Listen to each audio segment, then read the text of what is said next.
એટલે હું જ્યારે મારો દિવાળીમાં માલ પકડાઈ ગયો હતો ને, હું હતી નહીં, હું બહાર ગઈ હતી, મારો છોકરો અહીંયા બેઠો છે, મારા છોકરાને પગમાં સરિયા છે, માથામાં ટાંકા છે, માથું આખું ફાટી ગયું હતું, એક્સિડન્ટવાળો છોકરો છે, એના મગજમાં યાદાશ ઓછી રહે છે.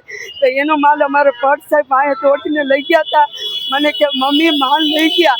તો હું દિવાળી ટાણે છોડવા ગઈ કે સાહેબ મારો માલ આપી દો, કારણ કે અમે ગરીબ માણસ છીએ, હું તમારી માની ઉંમરની છું, મારો માલ આપી દો. તો ભટ્ટ સાહેબ એમ કે મારી માને એક જ બૈરી, મારા બાપની એક જ બૈરી છે, બીજી બૈરી કરવી નથી, તમારા બાપની બૈરી નથી હું થવા માંગતી.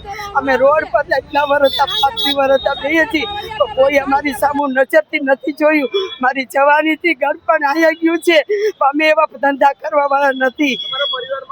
મારો છોકરો છે, મારી વહુ છે, અને 2 છોકરીઓ છે. અમને એમ થાય કે અમે ભણાવીએ, પણ પૈસા ક્યાંથી કાઢે. મારો છોકરીએ 95% લીધા હતા 10મા ધોરણમાં.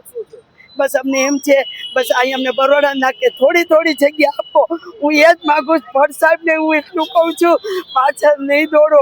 મારી જેવી ડોહી આટલી ઉંમરની દોડીને ભાગે, એ સમય એની માં હોય, પૈસાવાળા દીકરાની માં દોડતી હોય, તો હું બધાને લાગે નહીં, મારા દીકરાને લાગે છે. અમે ગરીબ છીએ એટલે ક્યાં જઈએ, અમારું આપણે છે. અમારી તમામ માહિતીથી અપડેટેડ રહેવા માટે જોડાયેલા રહો ત્રિશુલ ન્યૂઝ સાથે.